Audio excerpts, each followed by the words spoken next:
আল্লামা দেলাওয়ার হোসেন সাইদি রাহিমাহুল্লাহু তাআলা, ওনাকে একজন জিজ্ঞেস করেছিলেন যে আপনি যখন স্টেজে ওঠেন যে নারায়ে তাকবীর আল্লাহু আকবার যে দেয়, তখন আপনার কি অনুভূতি মনে হয়? আহারে, আল্লাহর বান্দা, খাস আল্লাহর ওলি বিদায় গ্রহণ করেছেন, যা বলেছে সব অক্ষরে অক্ষরে পালন হয়েছে বাংলাদেশে। কথা কন ঠিক না? ঠিক। এই জন্য উনি তখন বলতেন যে তুমি আমার এই প্রশ্ন করেছো, আমি তো মনে করছি এটাই আমার জাহান্নামে যাওয়ার কারণ। কারণ তাকবীর দিলে দেখবেন বক্তার ভিতরে খালি কি হয় জানেন? বাহ, দারুণ তো, কত তাকবীর দেয় মানুষ, আমার কি পরিমাণ সম্মান করে, এটা জাহান্নামে যাওয়ার কারণ। এইটা আজকে মরলে কালকে 2 দিন, পরের দিন কেউ কাঁদবে না, যাদের জন্য করলা কামাই মরলে তারা চিনবে না। থাকতে সময় করো রে আমল, ঈমান করো খাঁটি, শেষ ঠিকানা তোমার আমার 3.5 হাত মাটি। থাকতে সময় করো রে আমল, ঈমান করো খাঁটি, শেষ ঠিকানা তোমার আমার 3.5 হাত মাটি। কত কষ্ট করে তুমি করলা সাদের বাড়ি,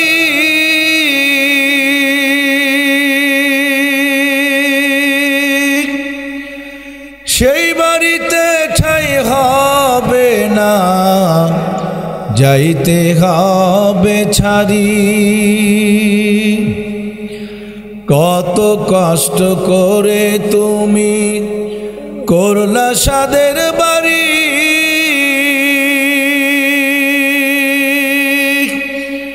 সেই বাড়িতে ঠাই হবে না, যাইতে হবে ছাড়ি।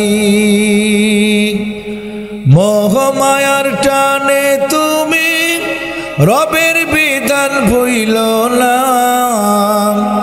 যাদের জন্য করলা কামাই মরলে তারা চিনবে না।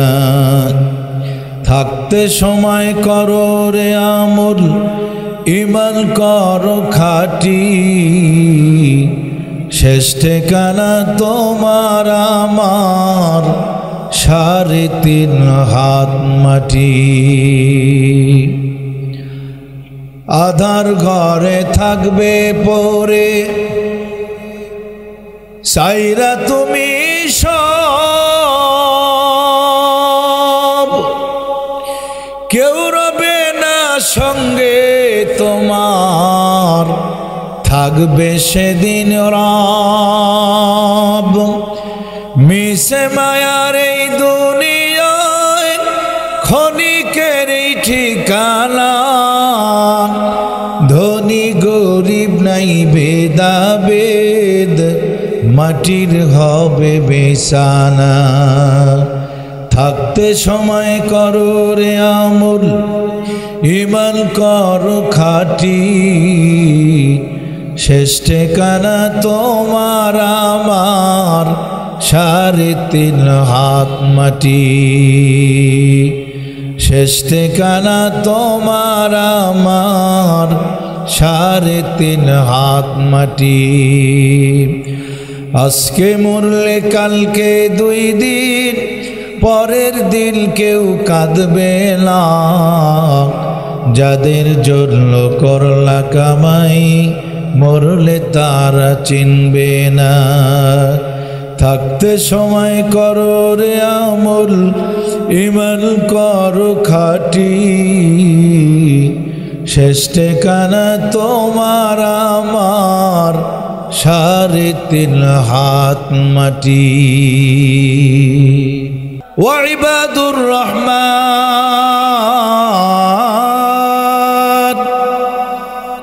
রহমানের বান্দা কারা?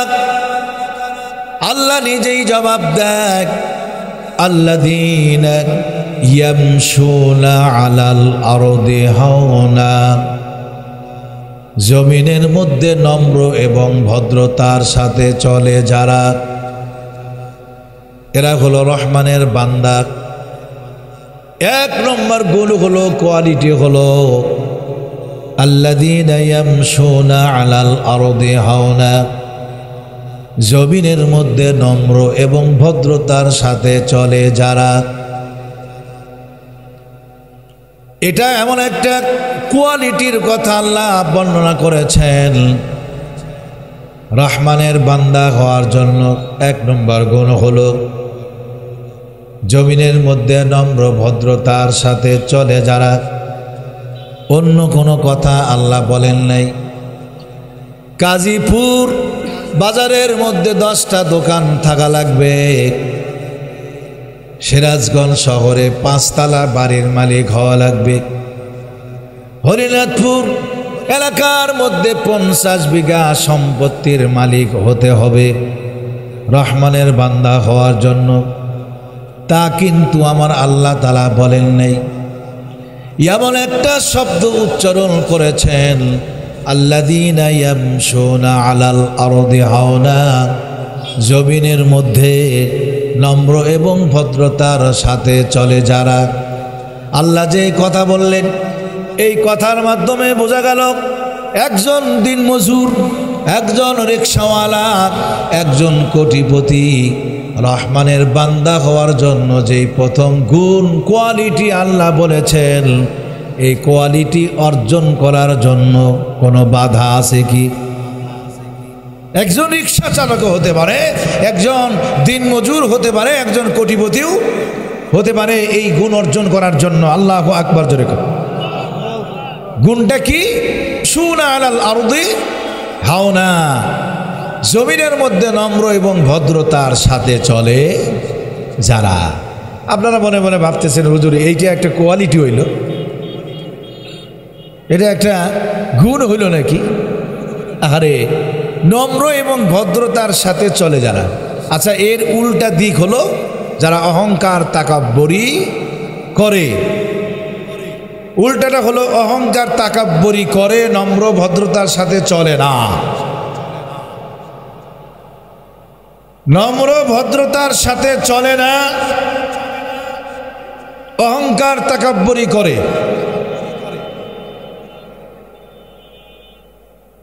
আর যারা আল্লাহর খাস বান্দা হবে তারা অহংকার তাকাব্বুরি করে না।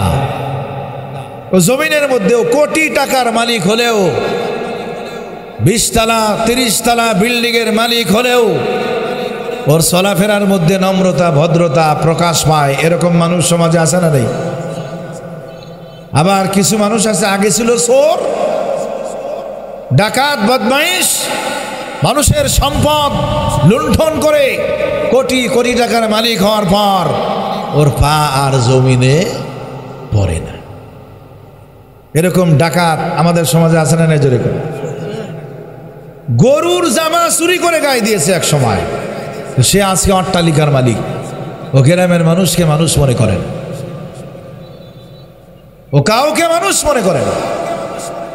এত দাপট, এত অহংকার তাকাব্বুরি দেখায়। কিন্তু আপনার কি জানা আছে, এই অহংকার তাকাব্বুরি কিন্তু ধ্বংসের মূল কারণ।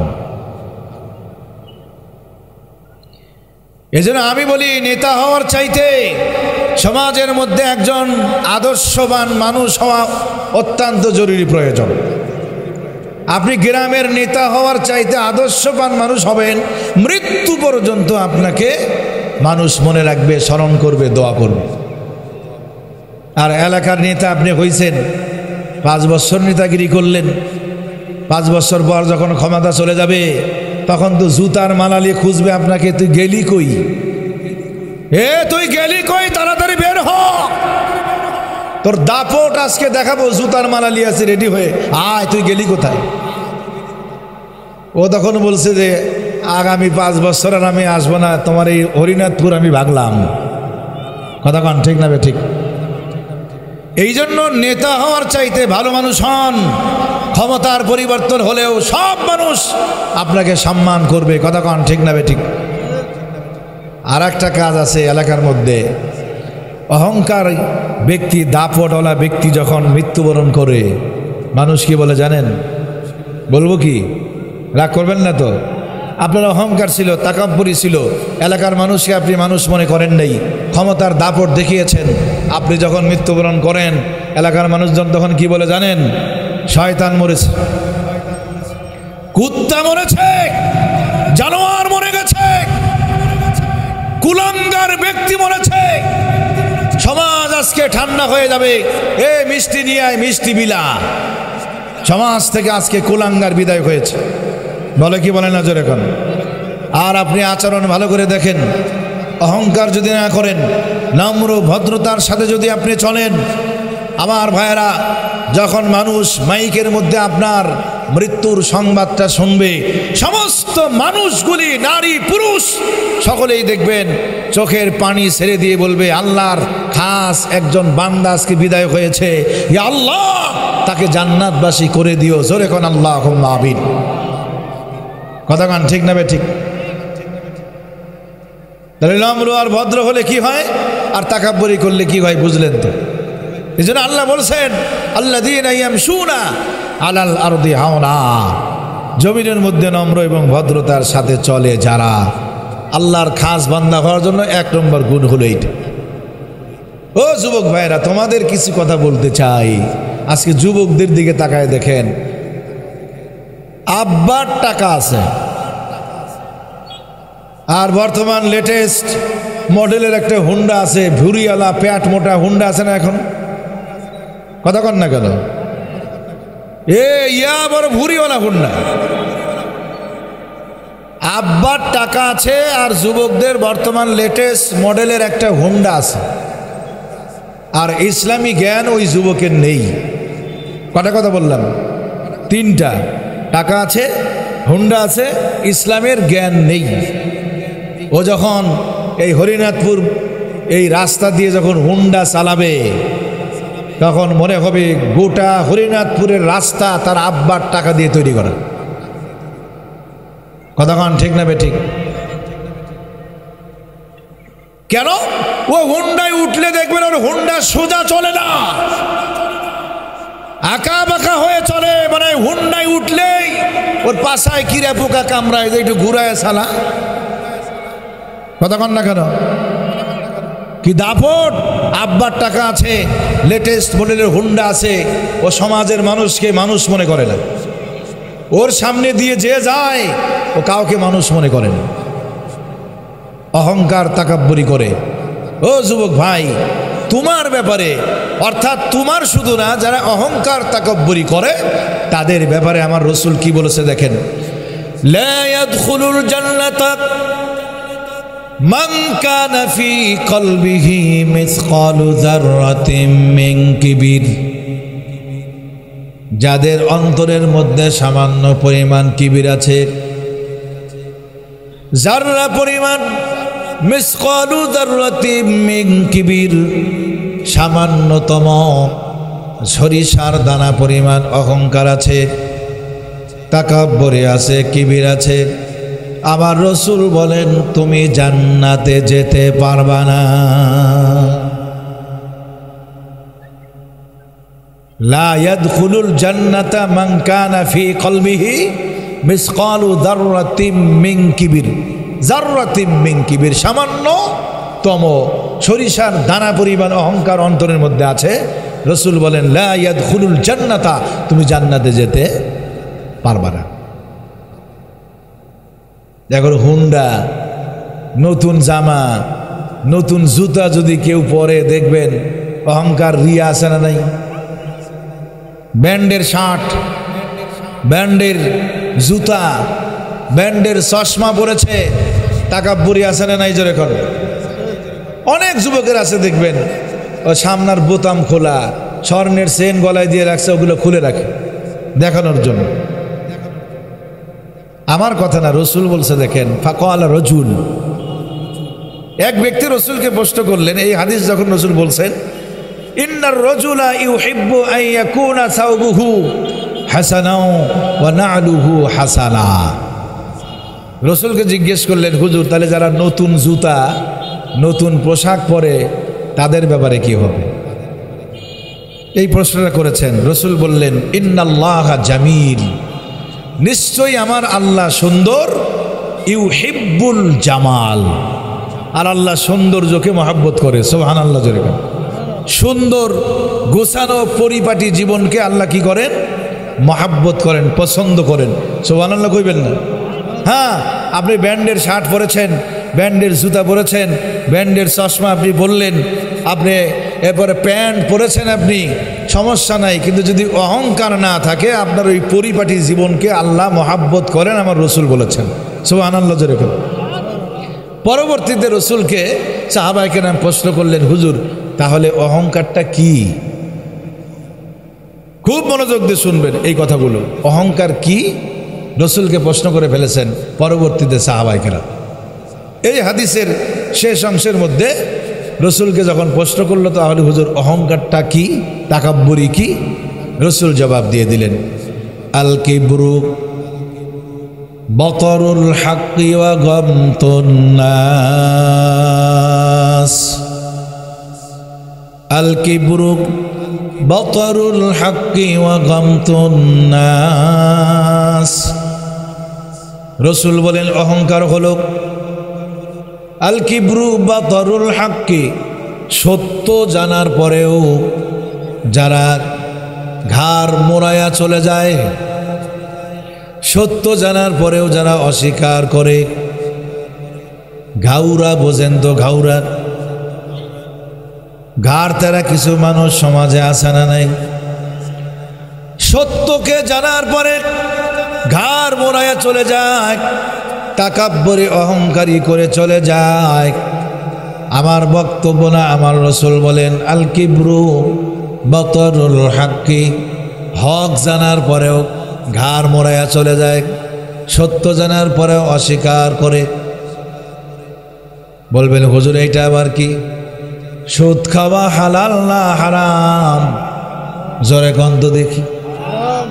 জানেন তারপরে মানেন না, অহংকার করে মানলেন না আপনি। সুদ খাওয়া হারাম, ঘুষ খাওয়া হারাম, মদ খাওয়া হারাম, জিনা ব্যভিচার করা হারাম, আমরা সকলেই জানি। তারপরেও কিন্তু অহংকার করে করি। এটা যদি একটু কষ্ট হয় আরো সহজ করে বোঝাই দিই। বলুন তো দেখি, পুরুষদের জন্য টাকনুর নিচে কাপড় পরা কি? যারা পরে তারা কয় নাই। টাকনুর নিচে যাদের প্যান্টের ঝুল চলে যায় তারা বলেন নাই। কোরআন শরীফের বক্তব্য শোনার জন্য আসছেন, অন্যায় করলেন তারপরেও স্বীকার করেন, ঠিক না বেঠিক? পুরুষদের জন্য টাকনুর নিচে কাপড় পরা হারাম। মা আসফালা মিনাল কা'বাইনি মিনাল ইজারি ফিন্নার। পুরুষদের জন্য টাকনুর নিচে কাপড় পরা হারাম, আর মহিলাদের জন্য টাকনুর উপরে কাপড় পরা হারাম। কে বলেছেন? আমার রসুল বলেছেন। কিন্তু আজকের সমাজটা দেখেন, আমার আম্মারটা আমল করে আব্বারা, আর আব্বারটা আমল করে আমাদের সমাজের মহিলারা। এটাই হলো ডিজিটাল বাংলাদেশের আমল। কথা কন ঠিক না ঠিক? ওদেরটা করবেন আপনারা, আপনাদেরটা করে হলো আমার দেশের মহিলারা। কি আজীব বিষয়! মহিলা মানুষ হইয়া টাকনুর উপরে কাপড় পরে লজ্জা হয় না? লজ্জা আছে? যেরকম লজ্জা কি আছে? আমি তো খেয়াল করে দেখছি, বর্তমানে যে যত টাকার মালিক, সব চাইতে যত কোটিপতি, তার বাড়িতে তত পোশাক ছোট। যত টাকা তত পোশাক ছোট। এতে বোঝা যায় তার আব্বার পয়সা নাই, আর বাজারে কাপড়ও নাই। আমার তো মনে হয় সবচাইতে ফকিন্নির ঘরের কন্যা হলো তারা যারা শর্ট জামা কাপড় গায়ে দেয়। এর মতো ফকিন্নির ঘর পৃথিবীতে আর হতে পারে না। হয় ফকিন্নির ঘর, আর না হয় তারা তাকাব্বুরি করে পোশাকটা কি করেছে? ছোট করে দিয়েছে। ও আমার আম্মা জানেরা, তুমি কি দাপট দেখাও? পুরুষ মহিলাদের জন্য টাকনুর উপরে কাপড় পরা হারাম। আমার রসুল বলেছেন, এখন আগামীকাল থেকে যদি টাকনুর উপরে কাপড় আমার কোনো মহিলা পরে, আমার রসুল বলেছেন সে সবচাইতে বড় অহংকারী মহিলা। আল কিবরু বাতরুল হক। ও যুবক ভাইরা, আজকের মাহফিল থেকে বের হওয়ার পর ওই গেট দিয়ে যখন বের হবেন, আপনার টাকনুর নিচে যদি প্যান্টের আস্তিন থাকে, তুমি সবচাইতে বড় অহংকারী যুবক। রসুল বলেছেন তুমি জাহান্নামে যাবা, তুমি জান্নাতে যাইতে পারবা না। কেন? তুমি রাজশাহীর বক্তার মুখ থেকে শুনছো টাকনুর নিচে কাপড় পরা কি হারাম, তাহলে কালকে থেকে যদি করো, মাহফিল থেকে বের হওয়ার পরেও যদি তোমার টাকনুর নিচে কাপড় থাকে, রসুল বলেছেন ও হলো সবচাইতে বড় অহংকারী। ও শুনেছে, ও আমল করে না। আল কিবরু বাতরুল হক, সত্যকে অস্বীকার করে ফেলল, গোপন করে ফেলল। দ্বিতীয় নম্বর হচ্ছে ওয়াগামতুন নাস, মানুষকে হেউ করে। হেউ হেউ বোঝেন? ছোট করা, তুচ্ছ তাচ্ছিল্য করা, ইনসাল্ট করা, ক্রিটিসাইজ করা, মানে মানুষকে মানুষ মনে করে না। ওয়াগামতুন নাস, মানুষকে হেউ প্রতিপন্ন করে। রসুল বলেছেন ও সবচাইতে বড় অহংকারী। 80 বছরের বৃদ্ধ মানুষ রাস্তা দিয়ে চলেছেন, আর ওই যে আগেই বলছিলাম লেটেস্ট মডেলের হোন্ডা নিয়ে চলতে চলতে পাকাতে পাকাতে 80 বছরের বৃদ্ধর গায়ে লাগায় দিয়েছে। হোন্ডা থেকে নামার পর বৃদ্ধকে ধমকায়, তুমি কি চোখে দেখো না রাস্তার মধ্যে কেন তুমি বের হয়েছ? মুরব্বীকে ধমকাচ্ছে যুবকটা। মুরব্বী মনে মনে ভাবতেছে অপরাধ করলি তুই আর ধমকাস আমাকে। মুরব্বীর মনটা খারাপ হয়ে গেছে, তোমার জন্য বদদোয়া করতেও পারে। এমনকি কোনো কোনো মুরব্বী বলে সামনে ব্রিজ আছে, যা দেখ তোর আব্বা দাঁড়ায় আছে, আজরাইল দাঁড়ায় আছে, যা ওই ব্রিজের নিচে খালি নাম দেখ, তোর জীবন ওখানে শেষ। হয় কি হয় না এরকম? ওই মুরব্বীকে আপনি হেউ প্রতিপন্ন করেছেন, বয়োজ্যেষ্ঠ মানুষকে আপনি কষ্ট দিয়েছেন, তার নিঃশ্বাসটা কষ্টের সাথে বের হয়ে গেছে। তুমি মনে করছো তুমি একবারে ভদ্রের কাজ করে ফেলেছ, তোমার জন্য বদদোয়া করে দিয়েছে। সামনেই দেখো ট্রাক আসতেছে, ওই ট্রাকের চাকার সাথে আজরাইলও ছিল। এজন্য সাবধান হয়ে যাও, নম্র এবং ভদ্রতার সাথে চলো। এলাকার সমস্ত মানুষ তোমাকে সম্মান করবে, ঠিক না বেরিক জোরেকার? আচ্ছা, যারা নম্র ভদ্রতার সাথে চলে না, তাকাব্বরি করে, যেই যুবকরা মহিলাদেরকে উত্ত্যক্ত করে, এই যুবকগুলো কিন্তু সবচাইতে বেশি বদদোয়া পায় আমাদের দেশের মহিলাদের কাছ থেকে। দেখবেন কলেজের গেটের সামনে দাঁড়ায় আছে লম্পট যুবক, যে কখন ছুটি হবে উত্ত্যক্ত করবে, কথা কন ঠিক না বেঠিক? ওই মহিলা কিন্তু বদদোয়া করে দিবে। আর যৌবনকালে বদদোয়া করলে কিন্তু তোমার মুসিবত আছে। তুমি উত্ত্যক্ত করেছ, ওই মহিলা কিন্তু সবসময় বলে যে শয়তানরা মরলে পারে সমাজটা শান্তি হইতে, কথা কন ঠিক না বেঠিক? মহিলার মাও বদদোয়া করে, ওই ওই অমক কুলাঙ্গারের কুলাঙ্গার সন্তানটা মরলে পারে আমার মেয়ের স্কুলে যাওয়াটা ভালো হইতো, কথা কন ঠিক না বেঠিক? এই জন্য যুবক ভাই, তোমাদের হাতে ধরি পায়ে ধরি, টাকাব্বরি করিও না। তোমার মতো কত যুবক হরিনাথপুর কবরস্থানে গিয়ে দেখো সিট পাটাং দিয়ে শুয়ে আছে, যায় দেখো গা। এই জন্য আল্লাহ পাকের বান্দা হওয়ার জন্য 1 নম্বর শর্ত হলো আল্লাযীনা ইয়ামশুনা আলাল আরদি হাওনা, জমিনের মধ্যে নম্র এবং ভদ্রতার সাথে চলে, যারা অহংকার করে না। এখন মূল বক্তব্য আমি একটু দেই, সেটি হচ্ছে এই পয়েন্টটাকে কেন্দ্র করে বলুন তো দেখি, মানুষ অহংকার করে কখন? হরিনাথপুর মানুষ 18 বছর থেকে তাফসীর শুনছেন, প্রশ্ন করলাম উত্তর দেন, মানুষের অহংকার হয় কখন? 1 নম্বর হলো অর্থ, মাশাআল্লাহ। 1 নম্বর কি? অর্থ। 2 নম্বর হলো এলাকার কোনো পদ যদি পায়, কোনো দলের। ইসলামের জ্ঞান নাই কিন্তু পদ পেয়ে গেছে, আবারে বাবারে বাবারে বাবা, ওর দাপট দেখলেই মাথা চলে না। ও ঘোষণা দিয়েছে, আমার হুকুম মতো এলাকায় চলতে হবে। আমি এই ইউনিয়নের চেয়ারম্যান, আমি যা বলবো সব মানতে হবে। আমি এই ওয়ার্ডের মেম্বার, আমার কথা মতো চলতে হবে। যদি চলো থাকবা, না চললে হরিনাথপুর থাকা যাবে না, নাটোর চলে যাও। এরকম হুমকি বিগত দিনে আমরা অনেক পাইছি। কথা কন ঠিক না? ঠিক কথা ঠিক মতো বলবেন। উল্টাপাল্টা বললেই পাকিস্তানের বর্ডার রেডি, আলেমদেরকে পাকিস্তানের বর্ডার রেডির কথা বলতো সব সময়। কিন্তু আল্লাহর কসম, একজন আলেমও পাকিস্তানে যায় নাই। যারা বর্ডার দেখা দিয়েছিল তারা আর এক বর্ডার দিয়ে এই দেশ ত্যাগ করেছে। এটা শিক্ষা দিলাম আপনাদেরকে। যারা হুমকি দিয়েছে তারা এই দেশে নাই। এক সময় যারা আমাদের মাইক কেড়ে নিত তারা আজকে মাইক পাহারা দেয়। মাশাআল্লাহ জোরে, আলহামদুলিল্লাহ জোরে বলে। মাইক্রোফোন কেড়ে নেওয়ার মানুষগুলি আর নাই, আছে, তবে এখনো আছে। আবার আর এক দল তৈরি হয়ে গেছে, নাম কব না আমি। মাঝে মধ্যে দেখবেন মাইক কেড়ে নিয়েছে। করিয়েন না, শিক্ষা নেন, পিছন থেকে শিক্ষা নেন। আমি সবার উদ্দেশ্যে বলছি, তাফসীরুল কোরআন মাহফিল থেকে সবার জন্য বলছি, পিছন থেকে শিক্ষা গ্রহণ করেন। তাছাড়া জুলুমের পরিণতি আরো ভয়ঙ্কর হবে। কথা বলেন ঠিক না ঠিক? আরো ভয়ঙ্কর দেখতে পাবেন। আল্লাহ উপরে একজন আছেন, এটা মনে করে চলতে হবে। কথা কি বোঝা গেছে? তাহলে 1 নম্বর হলো অর্থ, 2 নম্বর হলো ক্ষমতা। আমরা ক্ষমতা পাইলে পিছনের সব কিছু কি করি?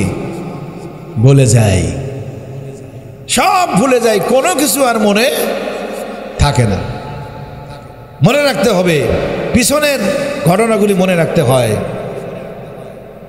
তাহলে সামান্য একটা ওয়ার্ড মেম্বার, সামান্য একটা ইউনিয়নের চেয়ারম্যানের দাপট দেখলে মাথা চলে না। তাহলে আমি আপনাদেরকে বলি, হযরত ওমর রাদিয়াল্লাহু তাআলা আনহু অর্ধ জাহানের বাদশাহ, অর্ধ জাহানের বাদশাহ, 33 লক্ষ বর্গ মাইলের প্রেসিডেন্ট। আর গোটা বাংলাদেশ হলো 56,000 বর্গ মাইল। আর ওমর রাদিয়াল্লাহু তাআলা 33 লক্ষ বর্গ মাইলের প্রেসিডেন্ট। অর্ধজাহান, গোটা পৃথিবী 2 ভাগ করলে যা হয় তার অর্ধেক। এবার আপনারা বুঝে থাকলে বলেন, ওনার দাপটটা কেমন হওয়ার কথা ছিল? বিশাল কি নজরে করে। কিন্তু দেখেন, ঈদুল ফিতরের আগের দিন, গভীর মনোযোগ দিয়ে কথাটা শুনবেন। আমি আগেই বলেছি, আজে বাজে কোনো বক্তব্য হবে না। ঈদুল ফিতরের আগের দিন স্ত্রী গিয়ে বলছেন, আমার মাদেরকে বলবো ভালো করে শোনেন। স্ত্রী গিয়ে বলছেন, আমিরুল মুমিনিন, শুধু প্রেসিডেন্টগিরি করলে হবে? আগামীকাল যে ঈদের দিন, বাচ্চাদের নতুন পোশাক নাই, তার তো একটু ব্যবস্থা করা দরকার। ওমর রাদিয়াল্লাহু তাআলা আনহু বলছেন, অর্ধজাহানের বাদশা, প্রেসিডেন্ট হতে পারি, কিন্তু আমি এমটি পকেট, 1 টাকাও নাই সন্তানদের জামা কিনে দেওয়ার। আল্লাহু আকবার জোরে বলেন, আল্লাহু আকবার জোরে বলেন, আল্লাহু আকবার। অথচ অর্ধজাহানের বাদশা। আর আজকে আমরা দেখেছি সামান্য একজন ওয়ার্ড মেম্বার, আমার দিকে তাকান, এই ডান পকেটে 1 লাখ, বাম পকেটে 1 লাখ, এই যে পাশার উপরে 2 পকেট থাকে না, ওখানে 2, তাই কত হইল? আবার এই প্যান্টের নিচে আন্ডার প্যান্টে আর একটা পকেট আছে, ওখানে দেখবেন 2, কয় লাখ হইল? 6 লাখ। এই 6 লাখ টাকা লিয়া আপনার বর্তমান ওয়ার্ড মেম্বার ঘুরে বেড়ায়। কি দাপট চিন্তা করে দেখেন, ওয়ার্ড মেম্বার। আর অর্ধজাহানের বাদশা বলছে এমটি পকেট, 1 পয়সাও আমার নেই, আমি জামা কিনে দেবো কি দিয়ে? আহারে। স্ত্রী বলছেন, যেমনে পারো, যেমনি ইচ্ছা হয়, তুমি ওই ছোট বাচ্চার কান্না থামাও জামা দিয়ে। সুবহানাল্লাহি ওয়া বিহামদিহি, আল্লাহু আকবার। হযরত ওমর ফারুক রাদিয়াল্লাহু তাআলা আনহু একটা চামড়ার টুকরো নিলেন চিঠি লেখার জন্য। খেয়াল করেন ভালো করে, কিসের টুকরো? চামড়ার টুকরো। তখন তো কাগজ কলম নেই, চামড়ার টুকরো নিয়েছেন, চিঠি লিখছেন অর্থমন্ত্রী আবু ওবায়দা ইবনুল জাররাহ রাদিয়াল্লাহু তাআলা আনহুর নিকট। চিঠি লিখছেন, চিঠির ভাষা হলো পত্রবাহককে পত্র পাওয়া মাত্র 1 মাসের অগ্রিম বেতন আমাকে দিবা, ইতি আমিরুল মুমিনিন ওমর রাদিয়াল্লাহু তাআলা আনহু। আল্লাহু আকবার জোরে। তাহলে চিঠি দিল কাকে? বাইতুল মালের দায়িত্বে যিনি আছেন অর্থমন্ত্রী, ওনার কাছে চিঠি দিয়েছে। এবার আপনারা বুঝে থাকলে বলেন অর্থমন্ত্রীর দায়িত্ব কি ছিল? চিঠি পাওয়ার সাথে সাথে পত্র বাহককে না দিয়া তাকে সরাসরি অগ্রিম বেতনটা পৌঁছায় দেওয়ার কথা কন ঠিক না বে ঠিক? যেহেতু আমিরুল মুমিনিন অর্ধজাহানের বাদশাহ, যার আঙ্গুলের ইশারায় রোম পারস্য থরথর থরথর করে কাঁপে, যেই ওমর যেই রাস্তায় যায় শয়তান সেই রাস্তায় আসে না, এটা আবু উবাইদা ইবনুল জাররাও জানে।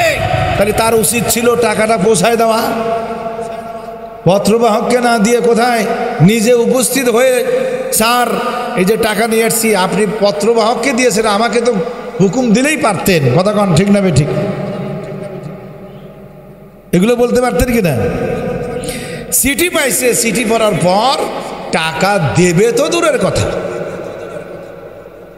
পত্রবাহককে নিজে যাবে তো দূরের কথা, পত্রবাহকের কাছেও টাকা দেয় নাই। তাহলে অর্থমন্ত্রী এটা কেমন? কথা কন।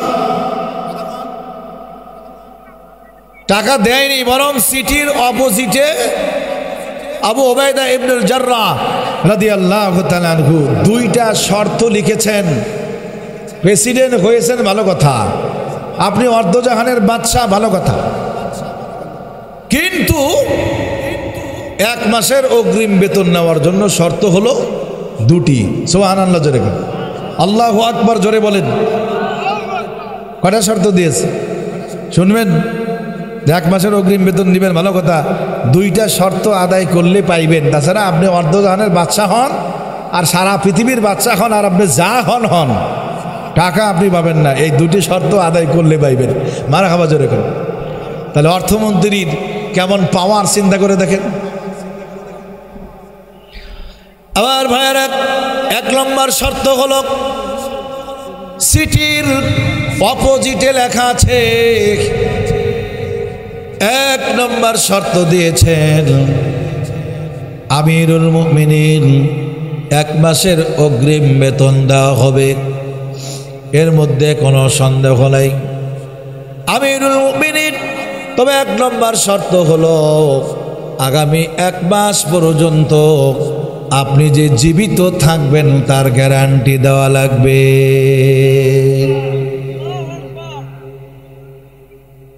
আগামী 1 মাস পর্যন্ত আপনি জীবিত থাকবেন তার গ্যারান্টি দেওয়া লাগবে। পারবেন কি আপনারা? আমিরুল মুমিনিন কেউ পারবে নাকি? দেখেন কেমন শর্ত দিয়েছে।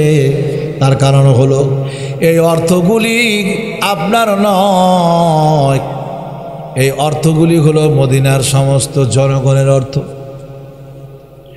আমাকে দায়িত্ব দিয়েছেন, আমি দায়িত্ব পালন করছি, কিন্তু আমি যে আপনারে দেব, আজকে অগ্রিম বেতন নিলেন, কালকে যদি মৃত্যুবরণ করেন কে পরিশোধ করবে? এই অর্থটা কে পরিশোধ করবে? এটা আপনার অর্থ নয়, এটা প্রত্যেকটা মানুষের, মদিনার জনগণের, নাগরিকদের অর্থ। আল্লাহু আকবার বলেন। এই জন্য শর্ত দেওয়া লাগবে। 2য় নম্বর শর্ত হলো আগামী 1 মাস পর্যন্ত মদিনার জনগণ আপনাকে ক্ষমতার চেয়ারে রাখবে কিনা তার গ্যারান্টি দেওয়া লাগবে। আল্লাহু আকবার বলেন। 1 মাস পর্যন্ত মদিনার জনগণ ক্ষমতায় তো আপনাকে নাও রাখতে পারে। কেমন মন্ত্রী আর কেমন অর্থমন্ত্রী আর কেমন প্রেসিডেন্ট কথাবার্তা হচ্ছে চিন্তা করে দেখেন। বর্তমান বাংলাদেশের কথাই যদি বলি, একবার যখন কেউ ক্ষমতায় যায় ওর চিন্তা হলো মৃত্যু পর্যন্ত যেন আমি ক্ষমতায় থাকতে পারি। অথচ আবু উবাইদা ইবনুল জাররাহ বললেন আমিরুল মুমিনিন আগামী 1 মাস পর্যন্ত ক্ষমতার চেয়ারে থাকবেন কিনা, মদিনার জনগণ রাখবে কিনা তার গ্যারান্টি দেওয়া লাগবে। ওমর রাদিয়াল্লাহু তাআলা আনহু বলতে পারতেন, উল্টা কথা বলতে পারতেন। কি কথা জানেননি? হে আবু উবাইদা, এই মদিনার মধ্যে এমন কোন মায়ের সন্তান জন্মগ্রহণ করেন নাই, এমন কোন আব্বার সন্তান জন্মগ্রহণ করেন নাই আমি ওমরকে মদিনার ক্ষমতার চেয়ার থেকে নামাই দিতে পারে। কথা কন ঠিক না বে ঠিক? যে ওমরের আঙ্গুলের ইশারায় রোম পারস্য থরথর থরথর করে কাঁপে, ওমরের দাপটে বাঘ পর্যন্ত লেজ খাড়া করে দৌড় দেয়। যে ওমর যেই রাস্তায় যায় শয়তানও রাস্তায় যায় না। আমি ওমরকে ক্ষমতার চেয়ার থেকে নামায় দেবি এমন কোন মায়ের সন্তান মদিনায় জন্মগ্রহণ করে নাই। বলতে পারতেন কিনা জোরে? কিন্তু তিনি কি বলছে জানেন? সিটি পাওয়ার পর খুশি হয়ে বলতেছে, আবু উবাইদা, তোর মতো একজন অর্থমন্ত্রী আমার দরকার, তাহলে এই মদিনার এক পয়সাও লোপাট করার সাহস কেউ পাবে না। কথা বলেন ঠিক না বে ঠিক? আল্লাহু আকবার জোরে বলেন। আমার ভাইয়েরা, মদিনার একটা মানুষ সম্পদ লুণ্ঠন করতে লোপাট করতে পারবে না। কথা বলেন ঠিক না বে ঠিক? নারায়ে তাকবীর, লিল্লাহি তাকবীর। চিন্তা করে দেখেন কি জীবন তারা পার করে দিয়েছে। আর আজকে আমাদের দেশের অর্থমন্ত্রী বলেন, এরপরে বিভিন্ন জায়গায় ক্যাশিয়ার বলেন, কোষাধ্যক্ষ বলেন, টাকা পাইলে কয় এটা তো আমার আব্বারই টাকা রেট, অতএব আমি যা ইচ্ছা তা করবো, যে আসবে লাশ ফেলে দেব, ওর দুনিয়ায় থাকার কোনো অধিকার নাই। কথা বলেন ঠিক না বে ঠিক? তাহলে এই দেশকে আপনারা বলতেছেন সোনার বাংলা, কোশ্চেন কালেও নয়। এই দেশ সোনার বাংলা নয়, এই দেশটা হচ্ছে চোরের বাংলা। কথা বলেন ঠিক না বে ঠিক? চোর বাটপার দিয়ে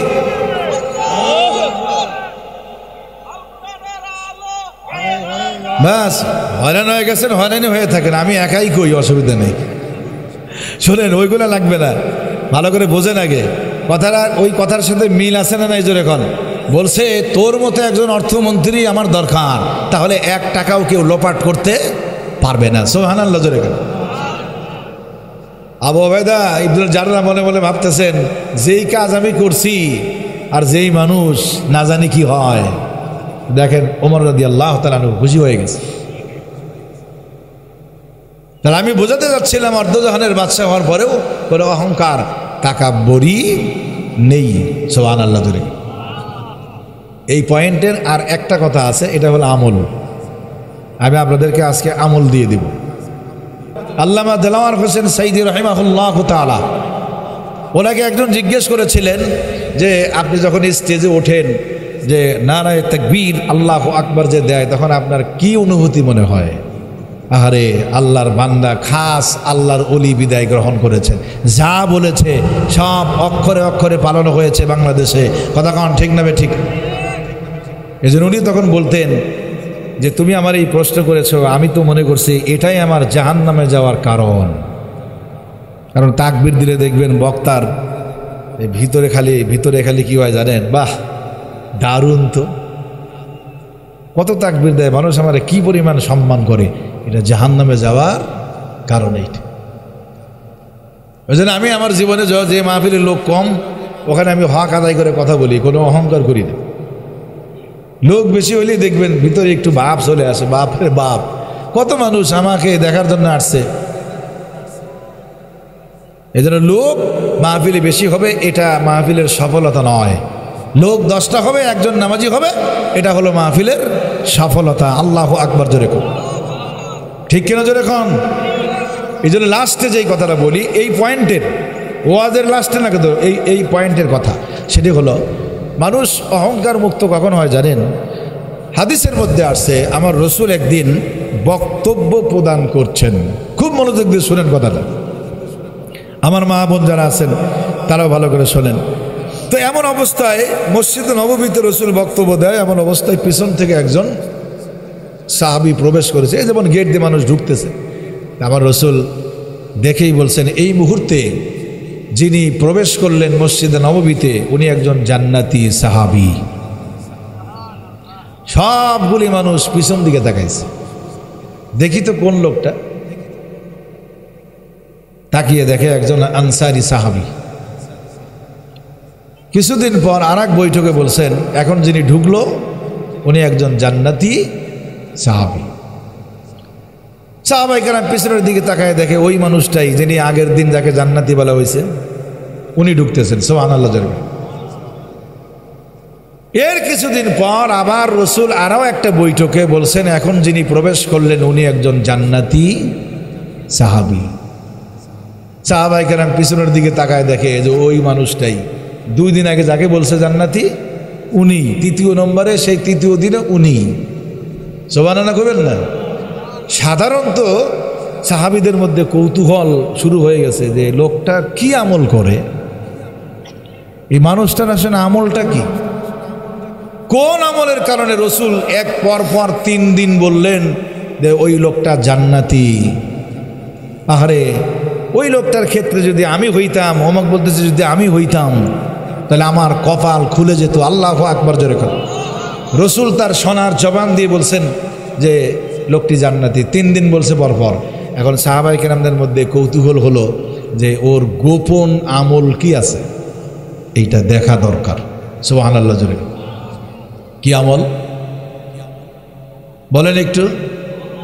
গোপন আমল।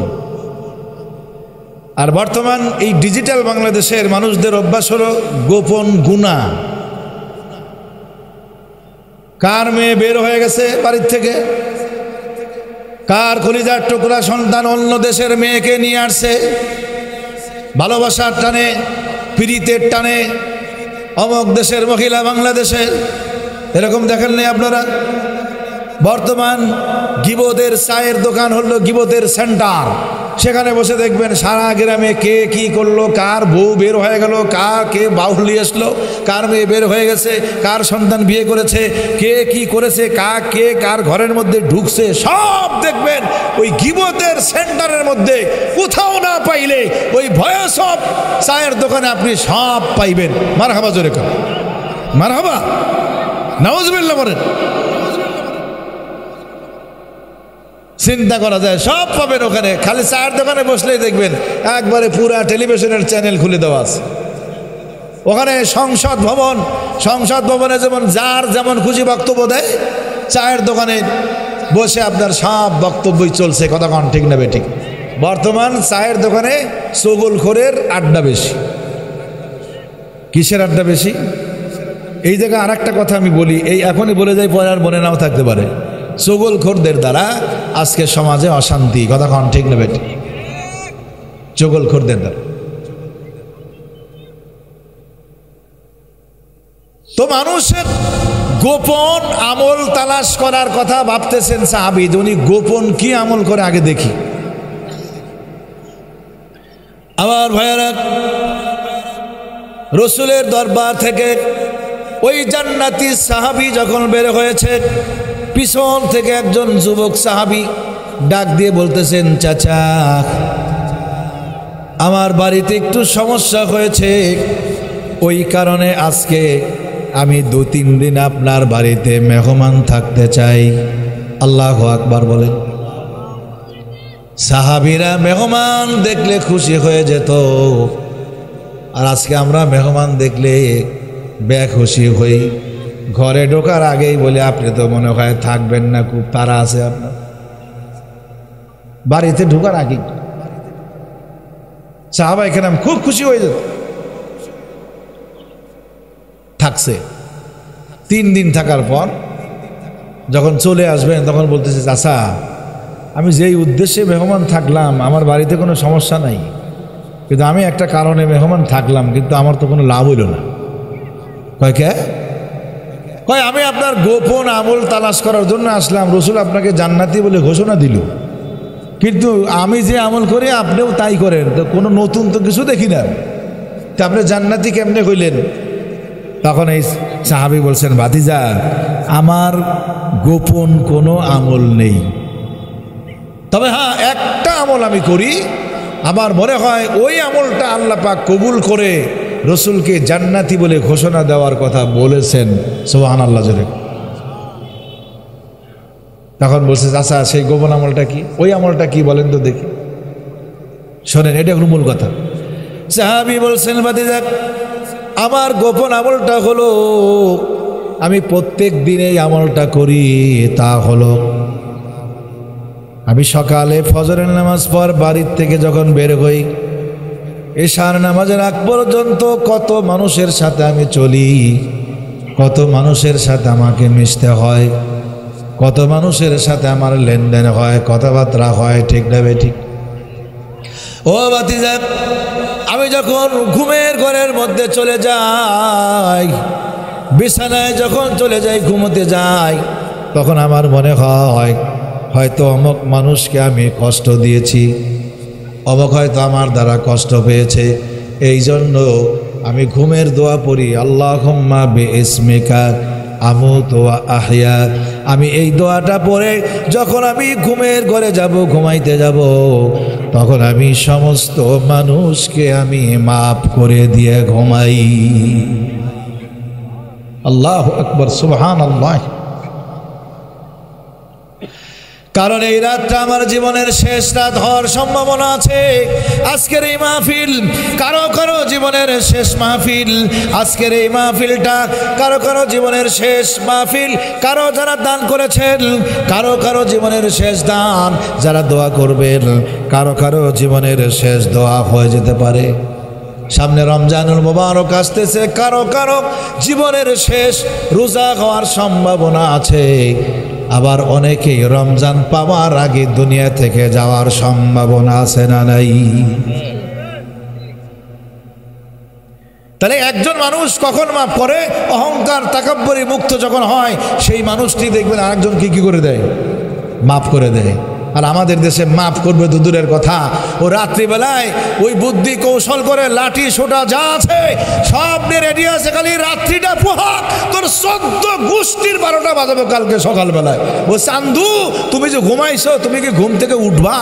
এটা তোমার গ্যারান্টি আছে? তুমি যে একবারে আগামীকালের এই সূচিপত্র রেডি করে রাখছো, তুমি কথা কন না কেন? আমরা করি কি করি না? কালকে দেখা যাবে, খালি রাত পোহাইতে দে। কে নিয়ত করে রাখছে? তুমি কি রাত্রিটা তোমার যাবে এই গ্যারান্টি আছে? অতএব দুপুরে হোক রাত্রে হোক, যখনই ঘুমাইবেন সমস্ত মানুষকে মাফ করে দিয়ে ঘুমাইবেন। কারণ ওই ঘুম আপনার জীবনের শেষ ঘুম হওয়ার সম্ভাবনা আছে। কি মনে করেছেন আপনি? এজন্য আল্লাহ পাক শর্ত দিয়েছেন, আল্লাযীনা ইয়ামশুনা আলাল আরদি হাওনা। 1 নম্বর শর্ত হলো যারা জমিনের মধ্যে নম্র এবং ভদ্রতার সাথে চাল চলে, যারা এরা হলো আল্লাহর খাস বান্দা হওয়ার জন্য 1 নম্বর গুণ অর্জন করে ফেললো। আল্লাহু আকবার জোরে খান। তাহলে আমরা যতদিন জীবিত থাকবো সমাজের মধ্যে নম্র এবং ভদ্রতার সাথে চলবো তো ইনশাআল্লাহ। দাপট দেখায়েন না, জুলুম করিয়েন না। জুলুমের শেষ পরিণতি এই লাঞ্ছিত অবস্থায় দুনিয়া থেকে আপনাকে বিদায় গ্রহণ করতে হবে।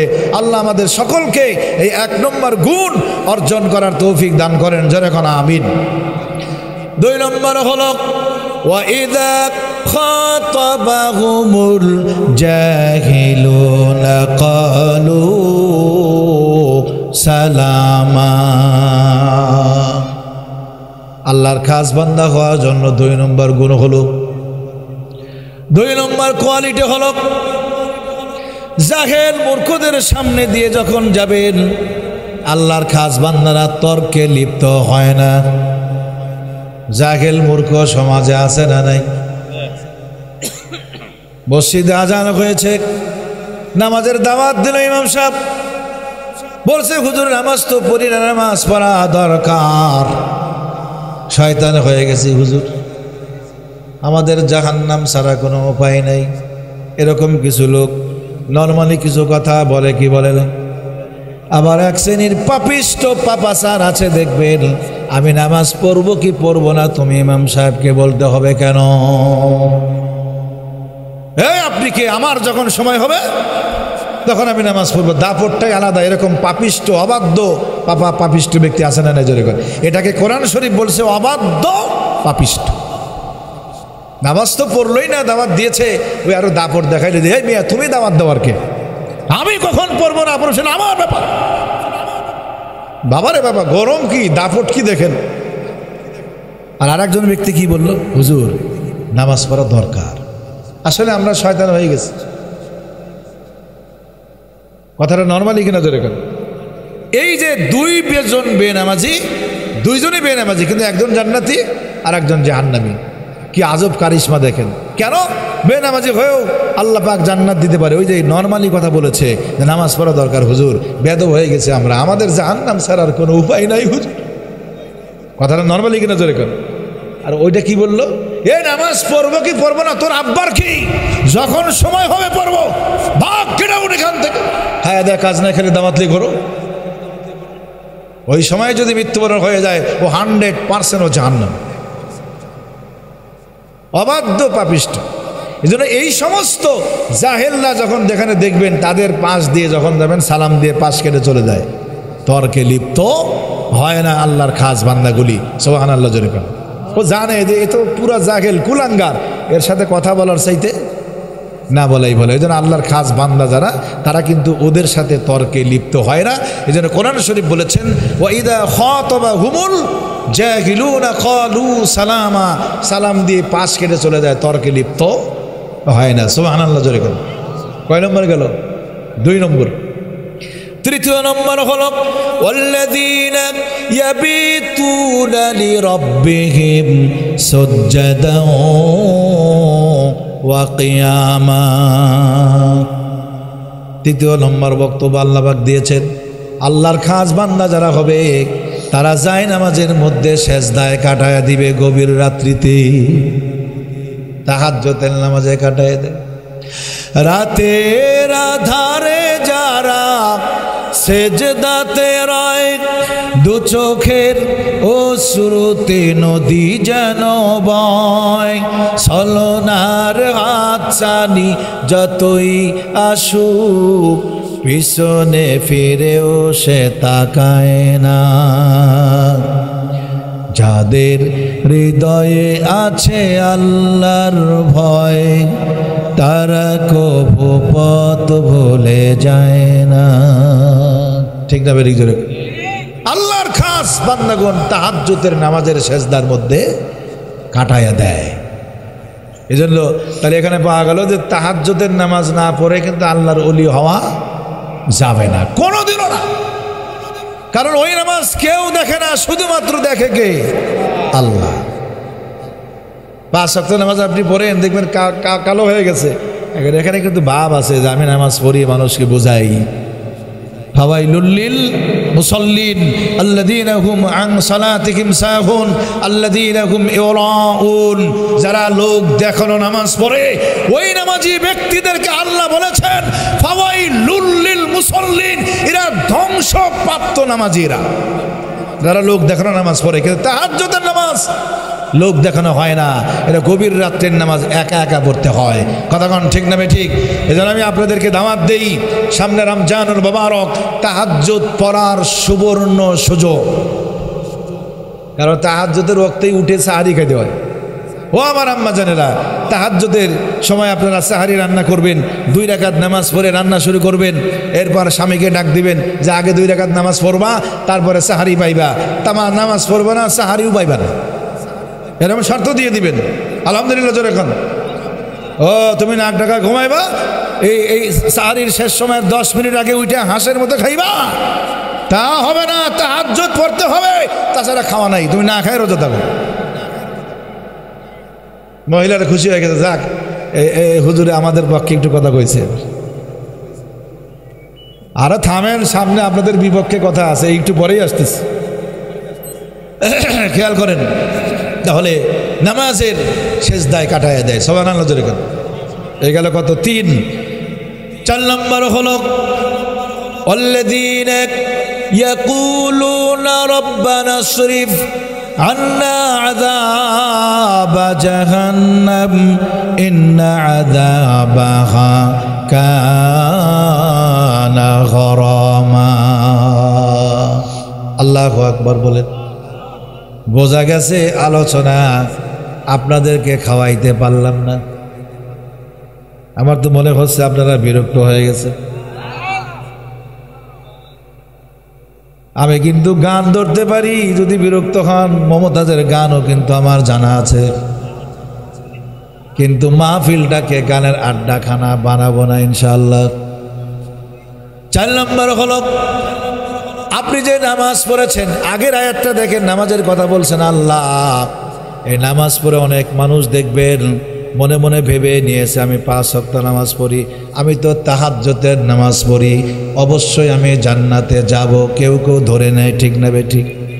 কিন্তু আল্লাহর খাস বান্দার 4 নম্বর গুণ হলো শুধু তাহাজ্জুদ নামাজ পড়েই ওই যে জান্নাতে যাওয়ার আশা তা করে না। ওয়াল্লাযীনা ইয়াকুলুনা রাব্বানা সরিফ আন্না আযাবা জাহান্নাম, আল্লাহর খাস বান্দাগণ ওরা জাহান্নাম থেকেও আল্লাহর কাছে প্রার্থনা করে, জান্নাতের আশাও করে, আবার জাহান্নাম থেকেও কি প্রার্থনা করে, আল্লাহ জাহান্নামের শাস্তি দূরীভূত করে দাও। ইন্না আযাবাহা কানা গরামা, নিশ্চয়ই জাহান্নামের শাস্তি ভয়ঙ্কর ধ্বংসাত্মক। কথা বলেন ঠিক না বেঠিক? এটা খাস বান্দারা মনে করে যে খালি জান্নাতের আশা করলে হবে না, জাহান্নামটাও যেন দূরে চলে যায়। এজন্য আল্লাহর কাছে কি করে, আল্লাযীনা ইয়াকুলুনা রাব্বানা সরিফ আন্না আযাবা জাহান্নাম, আল্লাহ জাহান্নামের শাস্তি আমাদের থেকে অনেক দূরে সরায় দাও। সুবহানাল্লাহ জোরে খান। এই গেল 4। 5 নম্বর হলো ওয়াল্লাযীনা ইযা আনফাকু লাম ইউসরিফু ওয়া লাম ইয়াকতুরু ওয়া কানা বাইনা যালিকা কাওয়ামা। 5 নম্বর গুণ হবে তারা যখন দান করে অপব্যয় করে না। আল্লাহর খাস বান্দারা যখন দান করে অপব্যয় করে না, আবার কার্পণ্যও করে না। ওয়া কানা বাইনা যালিকা কাওয়ামা, দুইয়ের মাঝখানে থাকে, অপব্যয় করে না। তার মানে অর্থ হলো পাপিষ্ঠ কাজে ব্যয় করে না, সিনেমার জন্য দেয় না, যাত্রার জন্য দেয় না, শিরিকের কাজে ব্যয় করে না, অর্থাৎ পাপিষ্ঠ কাজে ব্যয় করে না, এর নাম হলো অপব্যয় করে না। কার্পণ্য করে না অর্থ হলো দিনের কাজে, আল্লাহর কাজে, মসজিদের জন্য, মাদ্রাসার জন্য, তাফসীরুল কোরআন মাহফিলের জন্য যখন টাকা চাওয়া হবে তখন কার্পণ্য করে না, দিয়ে দেয়। তবে এমনভাবে দেয়, বেশিও দেয় না, কমও দেয় না। ওয়া কানা বাইনা যালিকা কাওয়ামা, দুইয়ের মধ্যখানে থাকে। সুবহানাল্লাহ জোরে কর। এই গেল 5টা। 6 নম্বর হলো ওয়াল্লাযীনা লা ইয়াদউনা মা'আল্লাহ ইলাহান আখার, আল্লাহর খাস বান্দাদের 6 নম্বর গুণ হলো ওরা আল্লাহকে ডাকার সময় অন্য কোনো উপাস্যকে স্থির করে না। ওয়াল্লাযীনা লা ইয়াদউনা মা'আল্লাহি ইলাহান আখার, একমাত্র আল্লাহকেই ডাকে, অন্য কোনো উপাস্যকে মিলায়া ডাকে না। এই জায়গায় একটা কথা বলবো, এখানে একটু একটা কথা বলতে হবে, 3 মিনিট লাগবে। অর্থাৎ শিরকের গুনাহ করে না, শুধু সরাসরি আল্লাহকে ডাকে। কিন্তু আমাদের বাংলাদেশের মানুষদের অভ্যাস দেখবেন, মানুষ তো নেমো খারাম, কুতিলাল ইনসান মা আকফারা, আল্লাহ বলছেন সবচাইতে নেমো খারাপ হলো মানুষ। ইন্নাল ইনসানা লিরাব্বিহি লাকানুত, মানুষ সবচাইতে বড় অকৃতজ্ঞ। কেমন করে? আবার ভাইয়ারা, এই যে পাশেই যমুনা নদী, পদ্মা, মেঘনা, যমুনা, আটলান্টিক মহাসাগর, সাগর মহাসাগরের মধ্যে দেখবেন নৌকা চলে, লঞ্চ চলে, চলে কি চলে না? স্টিমার চলে। এটা আমার বক্তব্য না, কোরআন শরীফ বলছে ফাইদা রাকিবু ফিল ফুলকি দাউল্লাহ মুখলিসিনা লাহুদ্দিন। কে বলছেন এই কথা? আল্লাহ বলছেন, দেখেন মানুষ নৌকায় আরোহণ করে চলে, বিপদে পড়লে মুখলেস বান্দা হয়ে আল্লাহকে ডাকে, দাউল্লাহ মুখলিসিনা লাহুদ্দিন, একগ্র চিত্তে ডাকে। ডাকে কি ডাকে না জোরে কেন? এটা কেমন, কখন ডাকে জানেন? ওয়াইদা গাশিয়াকুম মাউজুম কাযুলাল, অপোজিট থেকে দেখবেন যখন ঝড়ের গতি যখন বেশি হয়, ঢেউটা দেখবেন পাহাড়ের সমপরিমাণ উঁচু হয়ে যখন আসে, তখন আল্লাহ ছাড়া কাউকে তখন ডাকে না। ঠিক না বেটি? আল্লাহ বলছেন দাউল্লাহ মুখলিসিনা লাহুদ্দিন, মুখলেস বান্দা হয়ে যায়। ওর মতো আল্লাহর ওলি ওই নৌকার মধ্যে আর কেউ নাই। কথা কন ঠিক না ঠিক? নানানভাবে কাঁদে, আল্লাহ যা সুদ খাইছি আজকে আমি মাফ করে দিলাম, আর জীবনে ঘুষ খাবো না, মানুষের জমি দখল করবো না। আল্লাহ ও মাবুদ গো, এই ঢেউ একটু থামাই দাও, এবারের মতো নৌকাটা একটু তীরে ভিড়ায় দাও। এমন ডাকা ডাকে হিন্দুরা পর্যন্ত 1 সেকেন্ডের জন্য ভগবানকে ডাকে না, আল্লাহ বাঁচায় দাও। হিন্দুরা ওদের ভগবান কয়ে আর ডাকে না, কিন্তু আমার কথা না, আল্লাহ পাক বলছেন। এখন ওখানে তো খালি মুসলিম না, মানুষের কথা বলছেন। তোমরা যখন নৌকায় ওঠো, ইদা গশিয়াকুম মাউজুম কাদুলাল, যখন অপোজিট থেকে পাহাড় সমপরিমাণ ঢেউ যখন আসতে থাকে ঝড়ের বেগে, ঝড়ের সাথে, তখন দেখবেন এক একজন এক একভাবে আল্লাহকে ডাকে। আল্লাহ বলতেছেন ফালাম্মা নাজ্জাহুম ইলাল বাররি, তোদের ওই কান্নাকাটির জন্য, ডাকাডাকির জন্য যখন আমি নৌকাটা তীরে ভিড়ে দেই, মানে আল্লাহ কান্না কিন্তু কবুল করে ফেলছে। যাক, যা তোদেরকে এবার বাঁচায় দিলাম। ঝড় দেখবেন আস্তে করে থেমে যায়, নৌকা ফালাম্মা নাজ্জাহুম ইলাল বাররি, স্থলে যখন নৌকা ভিড়ে যায়, ইযা হুম ইউশরিকুন, আল্লাহ বলছেন তোমরা আবার শরিক করা শুরু করো। ওই নৌকার থেকে নেমেই কি করে জানেন? শরিক করে, শিরকের গুনাহ করে। কেমন করে করে? মাজিক, তুই যদি আজকে ভালো করে হালটা না ধরতি, তীরে কিন্তু নৌকা আসতো না। নাউজুবিল্লাহ, জোরে কম। নৌকাটা শক্ত ছিল, মাঝিও ছিল ভালো। আল্লাহ বললেন বান্দারে বাঁচাইলাম আমি, আর তুই বলতেছিস মাঝি নাকি বাঁচাইছে। ডাক্তারের ওষুধ খায় রোগটা ভালো হয়েছে, অমুক ডাক্তার খুব ভালো, নাউজুবিল্লাহ, জোরে কম। আবার গ্রামগঞ্জের মানুষ দেখবেন ওই যে বৈশাখ মাস আসার আগে দেখবেন ঘরের মধ্যে পেলা লাগায়, পেলা নতুন খুঁটি দেয়। আবার আর একটা খুঁটি দেখবেন এদিক থেকে বাঁকা করে দিয়ে রাখছে, কয় বাতাস আসবে আয় দেখি। ঝড় যখন চলে যায় তখন বলতেছে যদি নতুন পেলা না দিতাম এই বাংলার জমিনে নেই। এই জন্য আল্লাহর বান্দারা আল্লাহর সাথে মিশ্রিত করে কাউকে ডাকে না। সুবহানাল্লাহ, জোরে করে। এগুলো কত নম্বর? 6। 7 নম্বর হলো ওয়াইদা মাররু বিল্লাগবি মাররু কিরামা। 7 নম্বর হলো আল্লাহর খাস বান্দাগণ, ওয়াল্লাযীনা লা ইয়াশহাদুনা যুরা। 7 নম্বর হলো আল্লাহর বান্দারা মিথ্যা সাক্ষ্য দেয় না, কারণ মিথ্যা সাক্ষী কিন্তু মানুষের জীবন নষ্ট করে দেয়। একজন ভালো মানুষকে দেখবেন ফাঁসির কাস্টে ঝোলা লাগে মিথ্যা সাক্ষীর জন্য, কিন্তু খাস বান্দারা দেয় না। কথা কন ঠিক না বেঠিক? আবার ভাইয়েরা, মিথ্যা সাক্ষ্য আপনারা গত কয়েকদিন আগেই দেখছেন 179 জন বিডিআরকে মুক্তি দেওয়া হয়েছে। ঠাকুরগাঁয়ের একজন 14 দিনের বউ রেখে, ও তো জেলখানার মধ্যে বন্দী ছিল, 16 বছর পরে এসে দেখে তার 14 দিনের বউ এখনো পর্যন্ত আছে। জোরে কোন সুবহানাল্লাহ। এটার নাম হলো প্রেম প্রীতি। কিন্তু আজকে আমাদের দেশে প্রেম প্রীতি মানে জেনা ব্যভিচার, ঠিক কিনা? জোরে কোন। বউটা আছে এখনো। কিন্তু আমার প্রশ্ন হচ্ছে বেকসুর খালাস 16 বছর পরে। বেকসুর খালাসের মানে কি? কোনো অপরাধ নাই, নির্দোষ, কিন্তু কত বছর পরে করল নির্দোষ? এই 16 বছর বাপ মায়ের আদর, স্নেহ, ভালোবাসা, স্ত্রীর ভালোবাসা, প্রেম, মহব্বত বঞ্চিত করা হয়েছে। 16 বছর কে ফিরিয়ে দিতে পারবে বলেন? পারবে কেউ? 16 বছর পরে এসে চান্দু বলতেছে বেকসুর খালাস। এই ঘটনাটা কেমন হয়েছে জানেন? এক রাজায় হুকুম দিয়েছে আমার জঙ্গলের মধ্যে যত চতুষ্পাদ জানোয়ার আছে ও তাদের কান কাটবা 4 ইঞ্চি করে রেখে রেখে, বাকি লম্বাগুলো কেটে দিবে। কয় ইঞ্চি রেখে? ভালো করে শোনেন। জল্লাদ বাহিনী নামছে, কান কাটতেছে। ছাগলের পাল আর ভেড়াল পাল দৌড় দিছে জঙ্গল থেকে বের হয়ে। খরগোশের সাথে দেখা এই যে হরিনাথপুর রাস্তায় দেখা হয়েছে। এই তোরা কই যাস? ওই মেয়া তুমি জানো না জল্লাদ বাহিনী কান কাটতেছে এই জঙ্গলের মধ্যে? কান কাটতেছে ভালো কথা, কি হয়েছে? 4 ইঞ্চি রেখে রেখে কেটে দেয়। 4 ইঞ্চি রেখে কেটে দেয় ভালো কথা, তোরা দৌড়স কেন? তোদের কান তো 4 ইঞ্চি হয়নি, তোরা দৌড়ছিস কি জন্য? খরগোশ বলতেছে কান কাটলে হয় আমারটা কাটবে, তোরা দৌড়স কেন?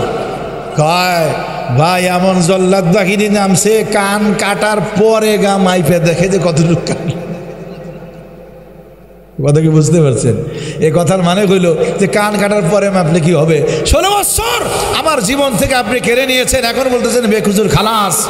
এই আইনের গোষ্ঠী কিলাই, কথা কন ঠিক না বেঠিক? এই তো মিথ্যা সাক্ষীর জন্য এই জিনিসগুলি কিন্তু হচ্ছে, কথা কন ঠিক না বেঠিক? এজন্য আল্লাহ বলছেন আল্লাহর খাস বান্দা যারা আছে আল্লাযীনা লা ইয়াশহাদুনা যুরা, এরা মিথ্যা সাক্ষ্য দিয়ে মানুষকে বিপদে ফেলে না। আল্লাহু আকবার জোরে। এই গেল 7। 8 নম্বর হচ্ছে ওয়াইদা মাররু বিল লাগবি মাররু কিরামা। এই আল্লাহর খাস বান্দাগুলি অসার ক্রীড়া কলাপ যেখানে হয় সেখানে থাকে না। সুবহানাল্লাহ জোরে খান। যেমন ওই যে বলছিলাম চায়ের দোকান, গিবতের আড্ডাখানা, সেখানে আল্লাহর খাস বান্দাকে পাইবেন না, কিন্তু বসবই না আমি এখানে। এখানে বসা মানে গিবত না করলেও শোনা লাগবে, কথা কন ঠিক না বেটি? বসা না কিন্তু ক্রীড়া, তার মানে অসার খেলাধুলা। বলবো কি একটা কথা এখানে? অসার খেলাধুলা বোঝেন, যেমন মহিলা ফুটবল খেলা। এখন বর্তমানে বাংলাদেশে পুরুষ দল আছে, মহিলা দলও আছে। পুরুষ ক্রিকেট দল আছে, মহিলা ক্রিকেট দল আছে। পুরুষ ভলিবল দল আছে, মহিলা ভলিবল দল আছে। পুরুষ ব্যাডমিন্টন আছে, মহিলা ব্যাডমিন্টন আছে। পুরুষ আর্মি আছে, পুরুষ মহিলা আছে। পুরুষ বিজিবি আছে, মহিলা বিজিবি আছে। পুরুষ পুলিশ আছে, মহিলা পুলিশ আছে। পুরুষ আর্মি আছে, মহিলা পুলিশ আছে। এক কথায় পুরুষ যেখানে মহিলাও সেখানে। মাশাআল্লাহ, ডিজিটাল বাংলাদেশ, লাগালাগি ফাটাফাটি ব্যাপার, কথা কন ঠিক না? সবখানে মহিলা, যেখানে পুরুষ সেখানে কি মহিলা। আমাদের রাজশাহীতে বাংলা লিঙ্কের অফিস আছে, একটা পুরুষ মানুষ মানে সব পুরুষ মানুষ হয়, এরা গুলি খায় মারা গেছে। সব মহিলা দেখবেন সুন্দরী। আমি বাংলা লিঙ্কের অফিসে গেছি, আমার এখানে ধরছি স্যার, আমি বারে আমার হাত তাড়াতাড়ি স্যার, তুই আমার হাত ধরছিস কি জন্য? আপনি আমার হাত ধরছেন কেন? আমি হুজুর মানুষ। বা স্যার আমাদের অফিসের নিয়ম এই সুন্দর করে বসাইতে হবে, তারা চাকরি থাকবে না। তো চাকরির গোষ্ঠী গেলেই তো আমার ইমান নষ্ট হয়, তুই আমার হাত ধরতেছ। কথা কি বুঝতে পেরেছেন? এখন মহিলা ফুটবল খেলা যদি এই ফুটবল মাঠে হয়, দেখবেন বৃদ্ধ মানুষের সাথে যুবকদের উপস্থিতি বেশি থাকবে। কেন কেন বলেন তো? ওই যুবকরা জানে ফুটবল খেলাও দেখবো, আরো অনেক কিছু দেখবো। এই পর্যন্ত থাক, আমি আর বেফাস কথা বললাম। যুবক তুমি কি জানো, যতক্ষণ 90 মিনিট তুমি ফুটবল খেলা দেখবা, 90 মিনিট তোমার জিনার গুনাহ হবে। কারণ তোমার কল্পনার মধ্যে শুধু ফুটবল খেলা দেখছো না, মেলা কিছু দেখতেছো, কথা কন ঠিক না বেটি? এই জন্য আল্লাহর খাস বান্দাগুলো ওই অসার ক্রিয়াকলাপের মধ্যে থাকে না। আর একটা বলছিলাম এই যে গীবত, চগলখোর, এই কথাটা শুনতে হবে। বর্তমান সমাজে সয়লাভ হয়ে গেছে। বাকি 2 মিনিট লাগবে, চিন্তা করিয়েন না। এটা কি? চগলখোর। চগলখোরদের কাজ কি বলেন তো দেখি? এই যে এই মুরব্বীর কথা আমার কাছে, আর আমার কথা মুরব্বীর কাছে, এটা হলো চগলখড়ির অভ্যাস। লাগানি ভাঙ্গানি, এটাকে হাদিসের ভাষায় বলে লাগানি ভাঙ্গানি। নিজের ভাইদের মধ্যে দেখবেন চগলখড়ি করে গঞ্জাম বাঁধাই দিচ্ছে, আছে না নাই? জোরে খান। এই জন্য সাবধান হয়ে যান। কিতাবের মধ্যে আমি পড়েছি জৈনক এক ব্যক্তি গোলাম ক্রয় করেছে। কি? খুব মনোযোগ দিয়ে শুনলেন, গোলাম ক্রয় করেছে। এখন এই গোলামের যে বদ অভ্যাস আছে, বিক্রেতা যিনি, উনি বলে দিয়েছেন ক্রেতাকে যে আমার গোলামের কিন্তু এই দোষ আছে, কিনবা ভালো কথা, পরে যাবার ফেরত দিয়ে যাবা তা কিন্তু হবে না। যাই হোক, উনি কিনে নিয়ে গেছে। কিনে নিয়ে যাওয়ার পরে 1 মাস না যেতেই গোলাম এবার মালিকের স্ত্রীর ঘরের মধ্যে ঢুকছে। যিনি কিনে নিয়ে গেছেন তার স্ত্রীর ঘরের মধ্যে ঢুকে গেছে। ঢুকছে কে জন্য শোনেন, ম্যাডাম আপনার স্বামীর মতি গতি কিন্তু ভালো নয়। ম্যাডামকে গিয়ে বলতেছে স্বামীর মতি গতি কিনা ভালো না, আমি দেখতে পাচ্ছি পাশের গ্রামের অমুকের কন্যার সাথে আপনার স্বামীর প্রেম আছে, পরকীয়া আছে, যে কোনো সময় ওই মহিলাকে বিবাহ করবে শুনছি, প্রয়োজনে আপনাকে তালাক দিয়ে দিবে। এই গোলাম কিন্তু এই কথা ম্যাডামকে বলতেছে। ম্যাডাম তো চিন্তায় পড়ে গেছে, বলতেছে গোলাম রে কি করা যায়। গোলাম বুদ্ধি দেয়, বুদ্ধি একটা আছে, যদি আপনি আমল করে থাকেন তাহলে সম্ভব। আপনার স্বামী অন্যদিকে তাকাবে না, আপনার প্রেমেই মহাব্বতেই থাকবে। ম্যাডাম বলতেছে কি কাজ করা লাগবে। গোলাম বুদ্ধি দেয়, আজকের রাত্রিতে যখন আপনার স্বামী ঘুমায় যাবে, ধারালো একটা ব্লেড নিয়ে ঘরের মধ্যে ঢুকবেন। কি নিয়ে? চিন্তা করা যায় কি বুদ্ধি পরামর্শ দিচ্ছে দেখুন। কি মনে করেছেন আপনারা ব্লেড দিয়ে কি করবে?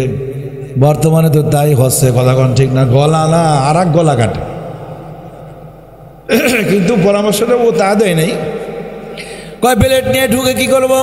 কয় স্বামী যখন ঘুমের মধ্যে চলে যাবে, আপনার স্বামীর থুতুনির নিচ থেকে আমার দিকে তাকান, এই যে থুতুনির নিচ থেকে একটা দাড়ি কস করে ব্লেড দিয়ে কেটে নেবেন। ওই দাড়িটা আপনার কাছে যতক্ষণ থাকবে, আপনার স্বামী আপনার মহাব্বতেই থাকবে, অন্য নারীর দিকে আর চোখ দিবে না। পরামর্শটা কিন্তু একবারে খাপে লাগাই দিয়েছে, কথা কোন ঠিক না ঠিক, বিশ্বাসও করে ফেলছে। তাহলে স্ত্রীকে পরামর্শ দিল স্বামী যখন ঘুমাবে নতুন ব্লেড দিয়ে থুতুনির নিচ থেকে একটা দাড়ি কেটে কাছে রাখবেন। বলছে ভালো কথা তো গেল, স্ত্রীকে বলে গেছে। এবার মালিকের কাছে গিয়ে বলছে মালিক, ম্যাডামের মতি গতি কিন্তু ভালো না, পাশের গ্রামের অমক পুরুষের সাথে তার পরকীয়া আছে। আমি শুনতে পেরেছি যে কোনো মুহূর্তে আপনাকে হত্যা করে ফেলবে। এমনকি শুনেছি আজকের রাত্রিতেই নাকি আপনাকে ব্লেড দিয়া জবাই করবে। চুগলখোর কাকে বলে চিন্তা করে দেখ। তো কি করা লাগবে? কয় আপনি ঘুমের ভান ধরে থাকেন, বিশ্বাস না হলে ঘুমের ভান ধরে থাকেন, দেখবেন ব্লেড দিয়া আপনাকে জবাই করতে আসবে আজকে রাত্রে। ম্যাডাম মালিকও বিশ্বাস করে ফেলছে। হঠাৎ করে মালিক এবার চিন্তা ভাবনা করলো, ঘরের মধ্যে এসে ঘুমের ভান ধরে শুয়ে আছে, নাক ডাকে না, তারপরেও নাক ডাকায়। এদিকে স্ত্রী মনে মনে ভাবতেছে এবার পুরুষটা তো মরার ঘুম আসছে ইনশাল্লাহ, যেহেতু নাক ডাকতেছে। ব্লেডটা বের করে দাড়িটা ধরে যখন খপ করে কাটবে, যে ওই স্বামী তখন খপ করে স্ত্রীর হাতটা ধরে ফেলেছে, ব্লেডটা হাতের মধ্যে নিয়ে ওই বিছানার মধ্যেই স্ত্রীকে জবাই করে দিয়েছে। জীবন একটা গেল, কিন্তু চগলখোরের জন্য জীবন একটা গেল। ওই দিকে স্ত্রীর বাড়ির লোকজন এসে ওই স্ত্রীর স্বামীকেও ওই বিছানার মধ্যেই জবাই করে ফেলেছে। তাহলে মিথ্যা সাক্ষ্য দেওয়ার জন্য, চগলখড়ির জন্য দুইটা জীবন বিপন্ন হয়ে গেল। এই চগলখড়ির কিন্তু এগুলোই চলছে সমাজে। দেখবেন এই পাড়া ওই পাড়ায় গ্যাঞ্জাম, এমনকি নিজের ভাই ভাবির মধ্যে গ্যাঞ্জাম, কথা কোন ঠিক না ঠিক, এই চগলখড়ির জন্য। এদের চগলখড় আল্লাহর খাস বান্দা যারা আছে তারা চগলখড়ি করে না। সুবহানাল্লাহ জোরে। 8 নম্বর গেল। 9 নম্বর হলো والذين يقولون والذين إذا ذكروا بآيات ربهم لم يخروا عليها صما وعميانا। আল্লাহর খাস বান্দাগণ কোরআন শরীফের আয়াত শোনার পর, বক্তব্য শোনার পরে অন্ধ এবং বধিরের মতো আচরণ করে না, শোনার পরে আমল করে। সুবহানাল্লাহ জোরে। এই যে বক্তব্যগুলো আমি দিলাম, আপনারা খালি শুনছেন তা না, অন্ধ এবং বধিরের মতো আচরণ করেন নাই, শুনছেন এবং দেখেছেন, কথা কোন ঠিক না ঠিক। শোনেন নাই এরকম ভান করে না আল্লাহর বান্দাগণ। ও শোনে, সামি'না ওয়া আতা'না, শোনার পরে আমল করে, ইতাআত করে। আর যারা দেখবেন আপনার ওই জাতীয় মানুষ যারা আছে, তারা সামি'না ওয়া আসাইনা, শুনবে কিন্তু আমল করবে না। আমরা আমল করবো ইনশাআল্লাহ, কথা কোন ঠিক না ঠিক। এগুলো নয়। 10 নম্বর হলো গুরুত্বপূর্ণ কথা, তবে লম্বা সময় আমি বলবো না। মাত্র 2 মিনিট লাগবে, এবারে দোয়া দিয়ে দিবেন ইনশাআল্লাহ। 10 নম্বর হলো ওয়াল্লাযীনা ইয়াকুলুনা রাব্বানা হাব লানা মিন আযওয়াজিনা ওয়া যুররিয়্যাতিনা কুররাতা আ'য়ুনিন ওয়াজআলনা লিল মুত্তাকিনা ইমামা। আল্লাহু আকবার বলেন। 10 নম্বর হলো আল্লাহর খাস বান্দাগণ আল্লাহর কাছে প্রার্থনা করতেছে, ইয়াকুলুনা রাব্বানা হাবলানা মিন আযওয়াজিনা, ইয়া আল্লাহ আমার স্ত্রী আমার সন্তান সন্ততিকে নয়ন প্রীতিকর বানায়া দাও।